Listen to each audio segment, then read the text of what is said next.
Jason Momoa moves through Hollywood like a force of weather rather than a man, a presence shaped by salt and thunder. The same figure who sent electricity through Aquaman, who once made the world kneel before the feral intensity of Khal Drogo, did not arrive polished or protected. He rose from a boy breathing Hawaii's surf into his lungs, into a man standing beneath unforgiving lights, carving purpose through tides that never spared him. Kingdoms were placed upon his shoulders. Freedom burned in his stride. Strength became his signature. But admiration is never gentle. It crowns loudly and extracts quietly. Behind the brilliance waited wounds that refused to loosen their grip. A violent accident that nearly stole his left eye. A home slowly strained by distance, fame, and time. For years, millions saw an unbreakable warrior. They believed the image.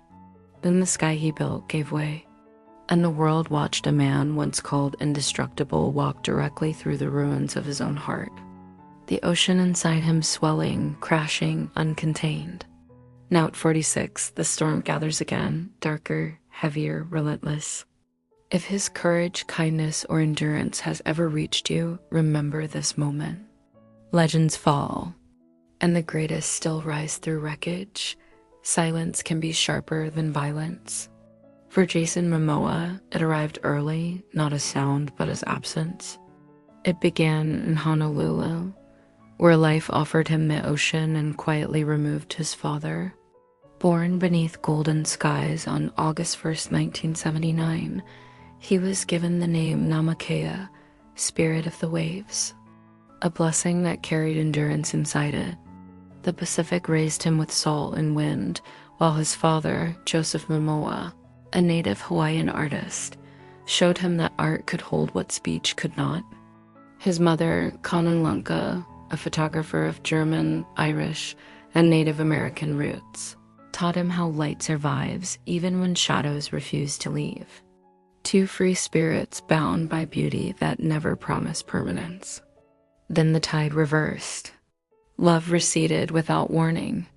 Before Jason could form memories strong enough to anchor him, he was carried far from the sea to Norwalk, Iowa, holding a silence too heavy for a child.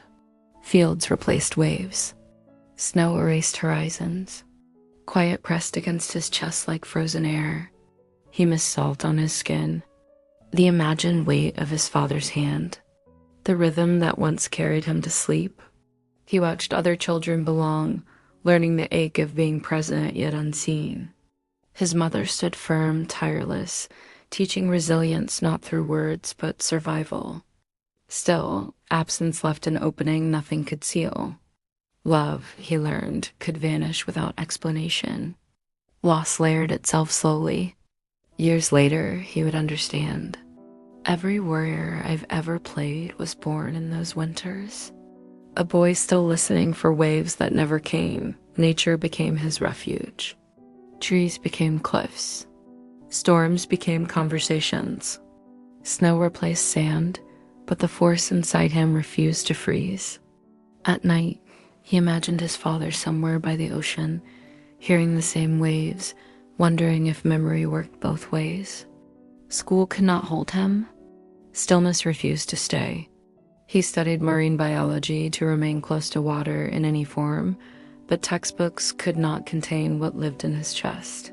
He wandered to Paris to learn how to paint emotion instead of faces. Then to Tibet, sitting in silence with monks, searching for a peace that always hovered just beyond reach. Each journey stripped him down, not as escape, but as preparation. When he returned to Hawaii, the wind felt forgiving. He saw his father again, touched the water that shaped him, felt the storm pause briefly. Acting followed like a current he could no longer resist. At 19, on Baywatch, Hawaii, he found a language his early life never allowed. The camera became his ocean, scripts his tides. Roles became vessels for everything he had learned to carry instead of speak. Long before admiration arrived, life had already trained him. Without mercy, without shortcuts, teaching him that some journeys begin with waves, but are driven by what you are forced to leave behind. The ocean never abandoned him, but it did not follow him home. Returning to Hawaii, he came back older in the eyes, thinner in spirit, carrying hunger that sunlight could not cure. He worked barefoot in a surf shop, lifting boards across burning floors, smiling for tourists who never saw the storm locked behind his gaze. Nights arrived harsher than the Pacific. Sometimes there was no room, only a bench near the water and a worn blanket pulled tight. Hunger tightened his ribs. Exhaustion bent his shoulders. Still he rose. I told myself the ocean didn't raise me to disappear. He would later say. Fate did not announce itself. One damp afternoon in 1999, Japanese designer Teo Kikuchi noticed the tall, sun-browned young man stacking boards and offered him a chance. Jason laughed. He had no polish, only presence. Months later, that presence earned him recognition across Hawaii. To the world, it looked like glamour. To Jason, it felt like air. Baywatch followed. Then guidance under Simon McKinnon. Instinct sharpened into craft. Roles stacked slowly. By the end of the decade, momentum replaced searching. The wildness once misunderstood became the force that set him apart. From beaches to sound stages, he carried everything with him. Exile and resilience. Restlessness and resolve. The pulse of an ocean that never stopped shaping him. Fame struck harder than any storm. In a blinding instant, Jason Momoa stood at its center. A man the world rushed to call unbreakable.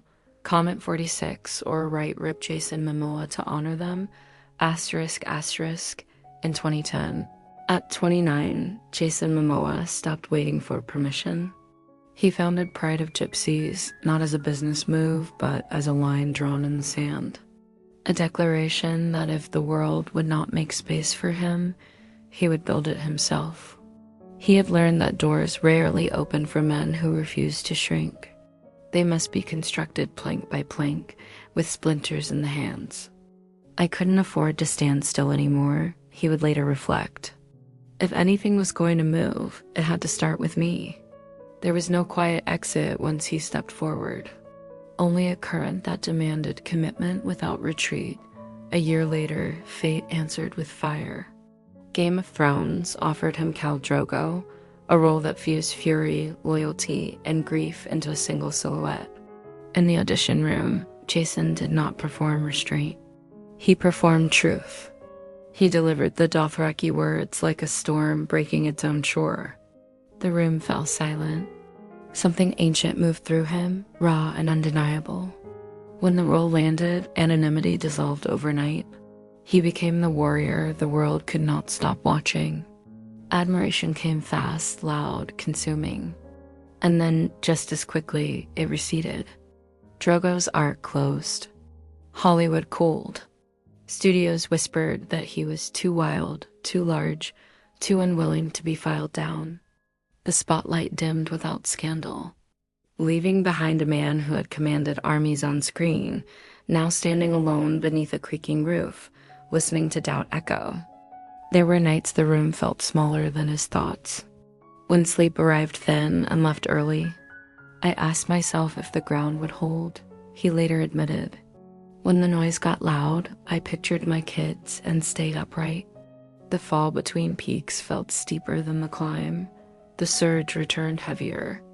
In 2016, DC came calling. Aquaman was no longer a punchline, but a metaphor waiting for flesh and bone. Jason trained from dawn until midnight, 6 days a week. Frozen water bit deep. Muscles burned. Breath counted seconds. Exhaustion stacked until effort became ritual. Expectations settled on him like armor he could never fully remove. Some nights, after training, he sat alone with his hands still trembling, staring at the floor until the shaking stopped. I told myself the work had to be louder than the fear, he reflected. On screen, the world saw a hero rise from the depths. Off camera, endurance ruled the hours no one applauded Dot in 2018. Aquaman shattered expectations, surging past $1 billion worldwide. Jason was lifted into Hollywood's highest tier. Reports spoke of earnings in the tens of millions, numbers that looked like victory but arrived carrying gravity. At the premiere, he led a thunderous haka, honoring roots, gratitude, and the ocean that shaped him. Later that year, T.C. Candler named him the most handsome man in the world. Applause roared. Flashes exploded. Yet the weight gathered quietly. Fame doesn't fix anything, he once said. It turns the volume up. Beneath thousands of lights, smiling for lenses that could not see the strain behind his eyes, Jason learned again what the ocean had always taught him. Waves rise. Waves break. What endures is forged beneath the surface, where no one is watching. The years after Game of Thrones stripped him bare in ways applause never could. Between 2012 and 2014, the glow thinned to memory. Calls stopped. Income vanished. Jason later admitted he borrowed money simply to survive, to put food on the table, to endure days when fear outweighed hunger. The warrior the world had cheered now listened to the low hum of an empty refrigerator, counting time by a clock that ticked too loudly in a small room. At night, doubt grew teeth. I kept asking myself if the dream had already moved on without me, he recalled. Each morning, he did not rise to conquer.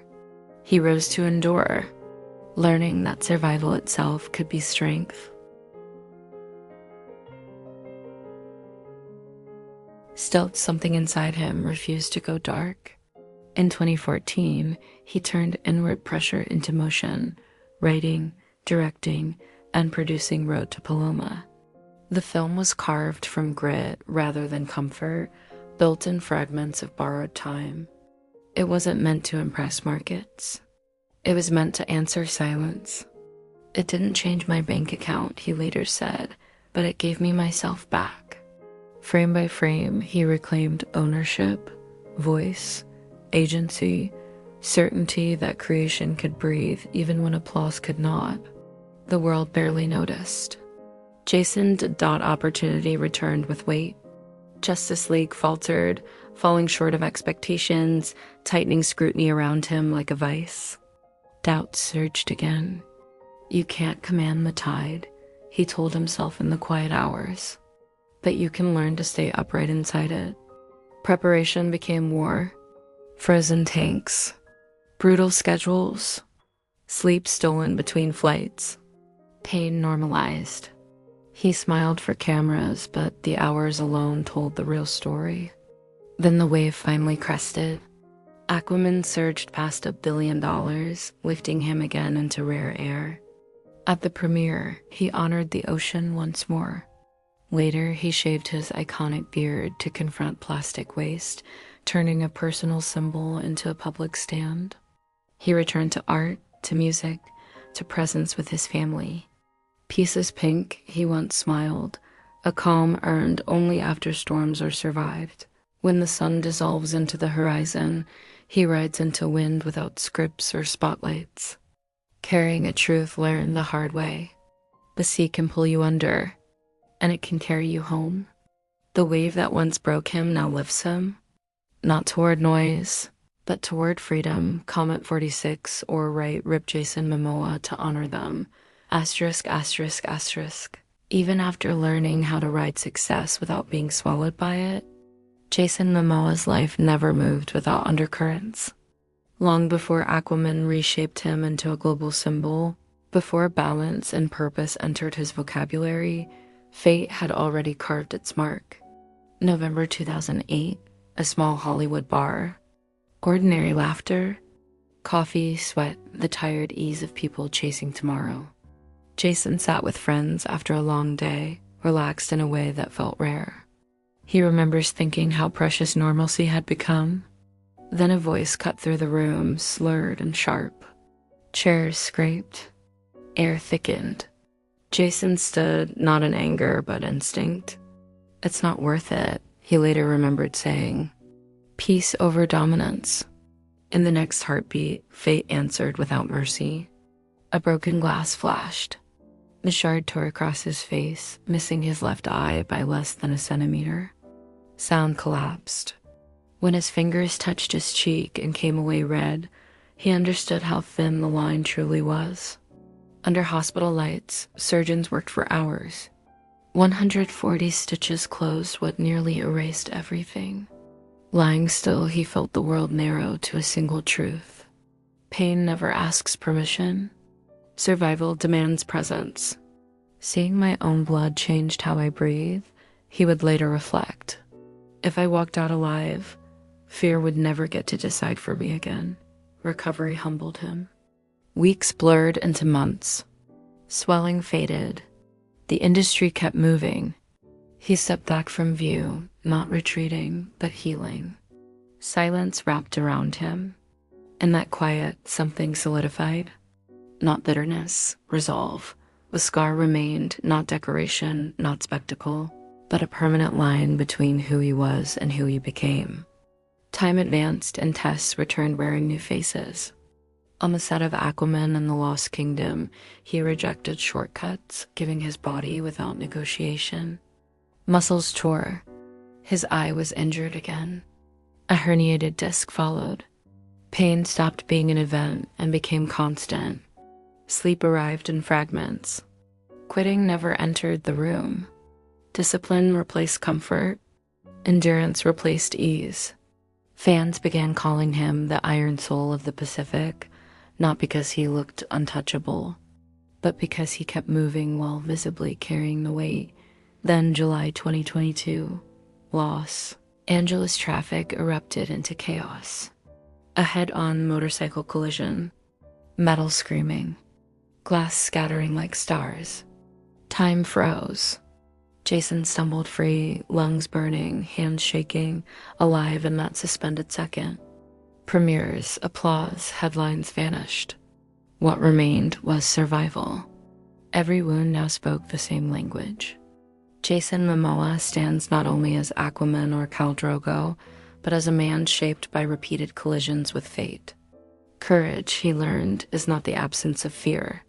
It is the discipline to stand inside it until waves begin to lift instead of drown. Before ambition hardened into necessity, there was love. In 1999, at 20, Jason stepped onto Baywatch Hawaii, still unpolished, restless, unknown beyond shoreline. Between salt-heavy mornings and burning afternoons, he found Simone Jade McKinnon. Older, steadier, already shaped by discipline. Where Jason surged forward, she slowed him enough to see himself. She noticed promise before it carried consequence. His fire softened. Her calm learned to breathe. Their bond grew without spectacle. Training sessions, laughter, long talks about futures neither could yet imagine surviving. Nearly 5 years passed in quiet rhythm. In 2004, as Stargate Atlantis widened his world, Jason proposed not because everything was secure, but because love still felt like ground. Then distance arrived. Simone returned to Australia. Jason stayed, chasing momentum that would not wait. Time zones replaced presence. Calls shortened. Silence learned new shapes.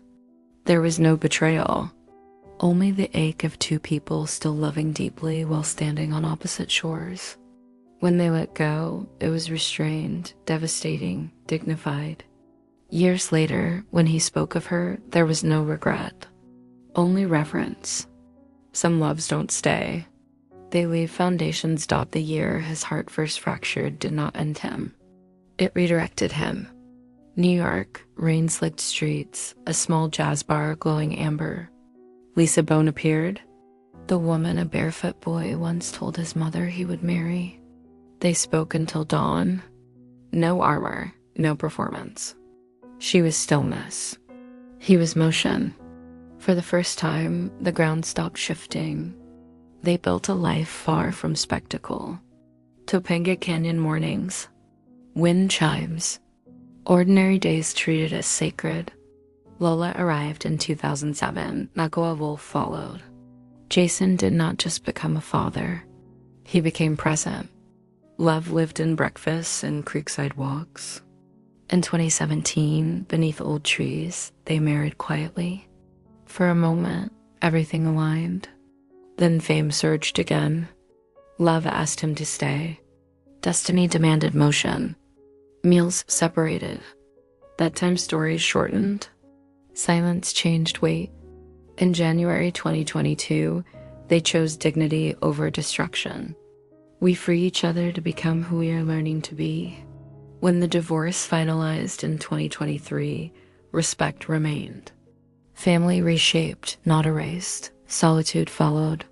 Success kept demanding motion. Grief asked for stillness. Then Adria Arjona entered his life, not as rescue, but as permission to breathe. A connection formed without urgency. Laughter soft edges without denying depth.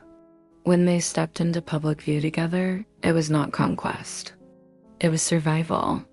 A love shaped by patience and acceptance. Jason did not erase the past. He carried it forward, choosing gentler seas, another bond still moved beneath everything. Paul Walker, brother of the tide. They shared reverence for the ocean and belief that strength is measured by what you protect. In 2013, Paul was gone.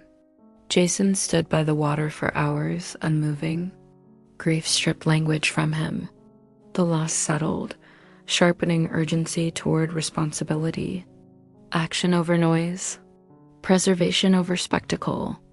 In every wave, that brotherhood remains. Now, at 46, Jason Momoa stands weathered, wealthy, scarred, present. Not a victory lap, a balance. Meaning forged not at the peak, but in what he carries once he arrives. Comet 46 or right ripped Jason Momoa to honor them. Asterisk, by the time Jason Momoa reached his mid-40s, the world believed it knew him. The roles were etched into public memory. The image felt permanent. Yet permanence was never something his life had offered freely. What the audience saw as a rival felt to him like another crossing. Wealth followed years of scarcity, but money did not erase memory. It sharpened it. His net worth climbed into figures most never touch. Tens of millions earned through bodies pushed past comfort, and years spent proving he would not disappear. Aquaman alone shifted his trajectory, its billion-dollar surge echoing through studios and contracts. Salaries rose. Expectations hardened. Yet every number carried the weight of borrowed time and borrowed hope. He never forgot nights when survival mattered more than ambition. Success amplifies everything, he once reflected. The good grows louder. The hard does too. His homes tell that story more honestly than any premiere ever could. For years, Topanga Canyon held him, a place chosen for breath rather than display. Wood, open air, wide windows pulling sunlight across lived-in floors. A home shaped by art, music, children's footsteps, and earned quiet. As life shifted, his rhythm expanded between Hawaii and Montana. Landscapes chosen not for status, but for scale and solitude. These were not properties meant to impress. They were meant to hold him. Guitars leaned against walls. Boots waited by doors. Motorcycles stayed close, not polished, but used. Rooms carried presence instead of perfection.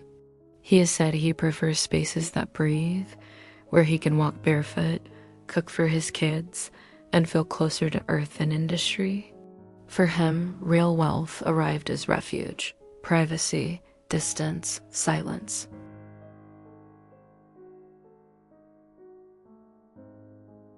His relationship with machines followed the same philosophy. Jason Momoa never chased excess for display. He chose weight over shine, function over image.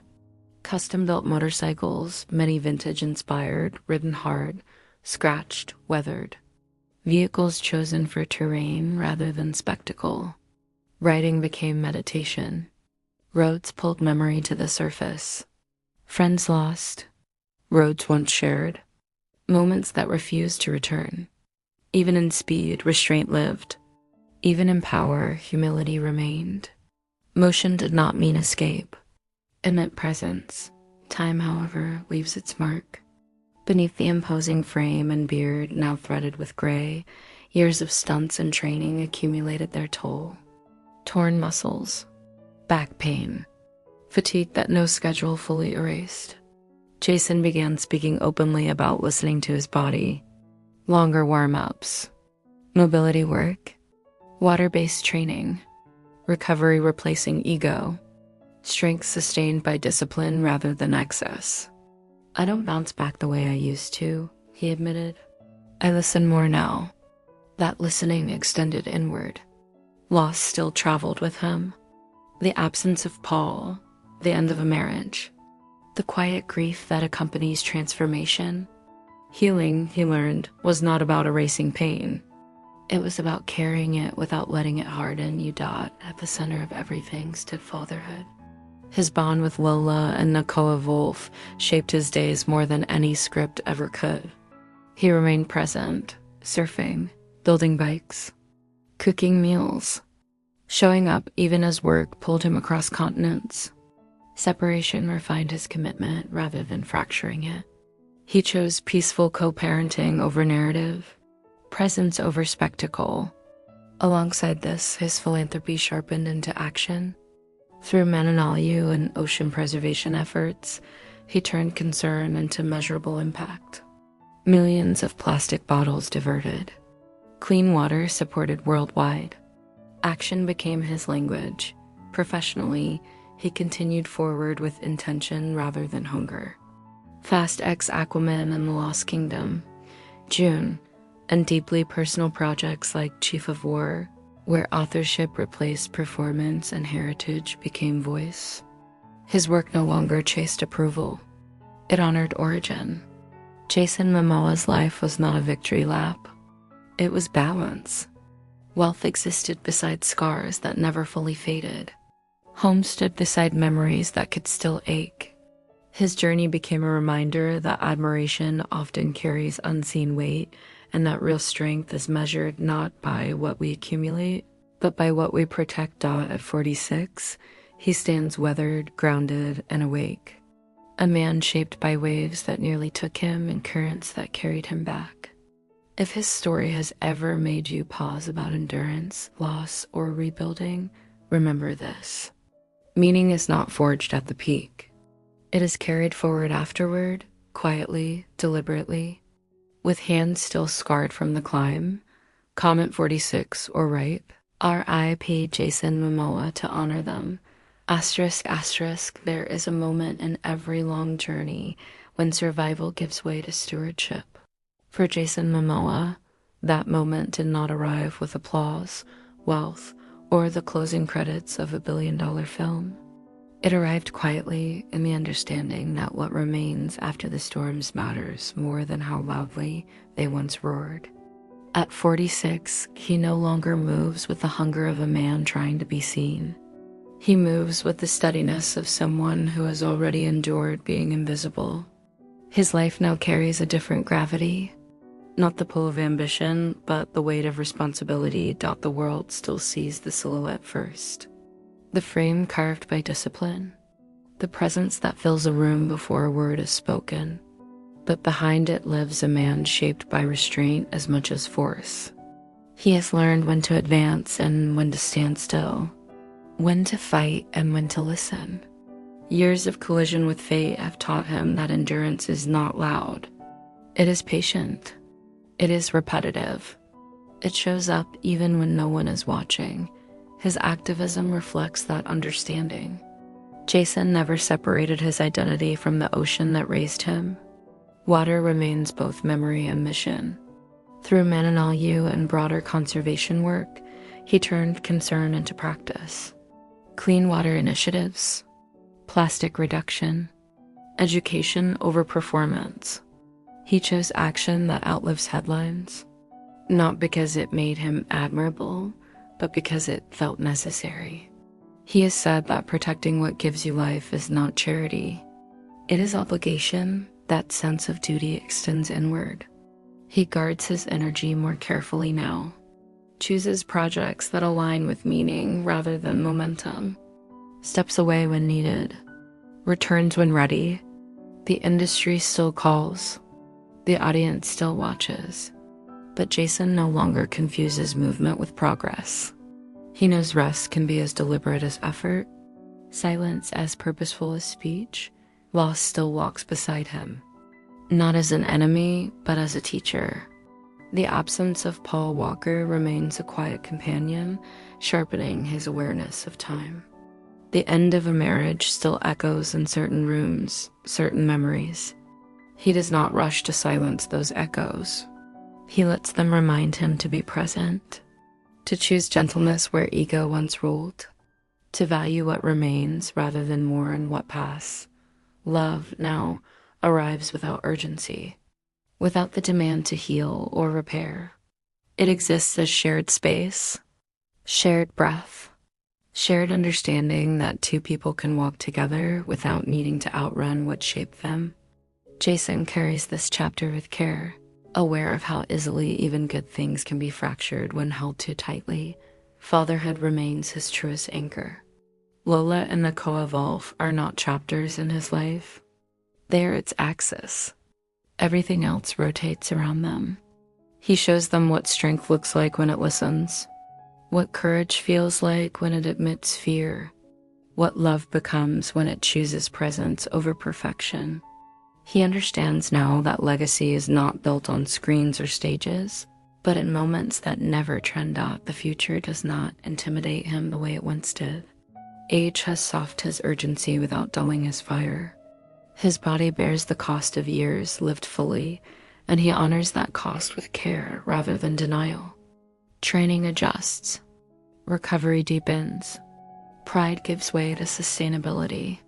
He plans not just for the next role, but for the years that follow it. Jason Momoa's life, viewed from a distance, can look like triumph layered over triumph. But up close, it is a study in persistence, in standing up after impact, and choosing to keep moving when stopping would be easier, in learning that strength is not proven by how much you can carry, but by knowing what to set down. At 46, he is no longer chasing the storm. He understands it. He knows when to enter the water and when to remain on shore. He has been broken. He has been lifted. He has been both unseen and overexposed. And still he stands, not as a symbol of invincibility, but as proof that resilience is quieter, deeper, and far more human than legend ever suggests. If his journey has ever reminded you that rebuilding is possible, that loss does not cancel meaning, or that strength can coexist with tenderness, hold that with you. Because Jason Momoa's story is not about never falling. It is about choosing again and again to rise without forgetting what the fall taught him. Comment 46 or write R.I.P. Jason Momoa to honor them. Asterisk, asterisk, there are stories that end with arrival, and others that continue long after the destination is reached. Jason Momoa's belongs to the second kind. Even now, with the world convinced it understands him, his life continues to unfold in quieter, more deliberate movements. He no longer measures progress by applause or scale, but by alignment, by whether the work, the place, the people, and the moment agree with the man he has become. He has spoken about no longer chasing the version of himself the world expects. That version was forged in fire, built to survive impact, to stand tall under impossible weight. It served its purpose. It carried him through scarcity, rejection, and relentless exposure. But the man he is now understands that strength does not have to announce itself. It can arrive softly. It can sit. It can listen. When he steps onto a set today, he does so with authorship rather than hunger. The choices are intentional. Stories rooted in heritage, in responsibility, in voices that once had no room to speak. Projects like Chief of War are not career moves. They are acts of remembrance, of reclamation, of honoring ancestors whose stories survived without spotlights. Jason no longer plays warriors to prove endurance. He plays them to remember where endurance comes from. Away from cameras, his days slow. Mornings stretch. Coffee replaces chaos. The ocean remains a constant companion, not as escape, but as teacher. He enters the water not to conquer it, but to be held by it. The sea does not ask who he is. It only asks that he be present. Friendships have narrowed, deepened. The noise has fallen away, leaving bonds that survive silence. The loss of Paul Walker still hums beneath the surface, a reminder that time is borrowed and intention matters. That grief no longer stuns him, but it continues to guide him. It reminds him to protect what is fragile, to show up fully, to leave places better than he found them. Love, too, has evolved. No longer something to chase or defend, but something to share space with. He understands now that connection does not require erasing history. It asks only honesty, patience, the courage to remain open even after learning how much it can cost. Asterisk, as years continue to leave their marks, Jason listens. He adjusts. He rests when needed. He trains with respect rather than punishment. The body that carried him through decades of impact is no longer treated as indestructible, but as sacred. He knows now that longevity is its own form of victory.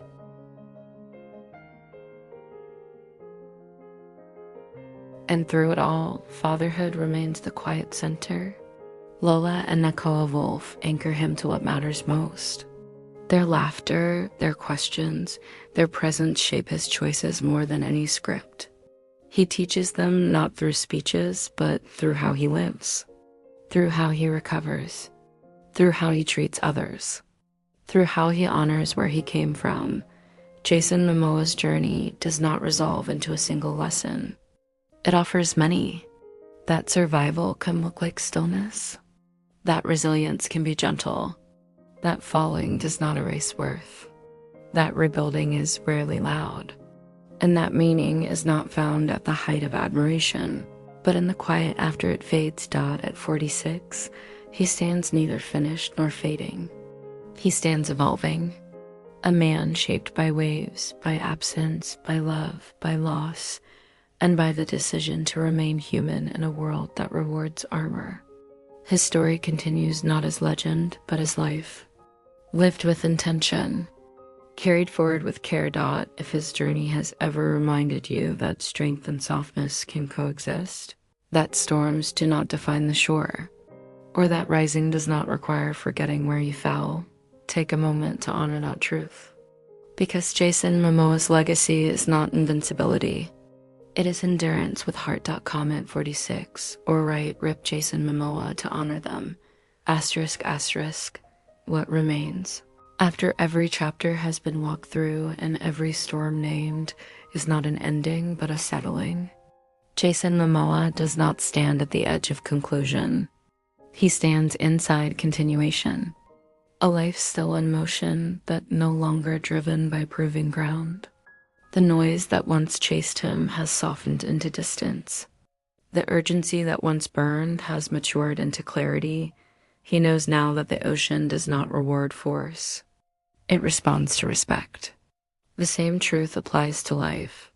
He no longer rushes the tide. He reads it. He no longer fights silence. He listens to it. Years of being tested by absence, impact, and loss have taught him that peace is not something you claim. It is something you practice. The man the world once called unbreakable understands that breaking was never failure. It was instruction. Each fracture taught him how to stand differently, how to carry weight without letting it hollow him, how to remain open without surrendering himself. Strength did not make him less human. It required him to become more so. He still creates, still moves, still steps into stories that matter. But he does so knowing that admiration is temporary, while impact lingers. He protects what cannot be replaced. Time, water, family, integrity, the values that survived when everything else was stripped away. Jason Momoa's story is not about conquest.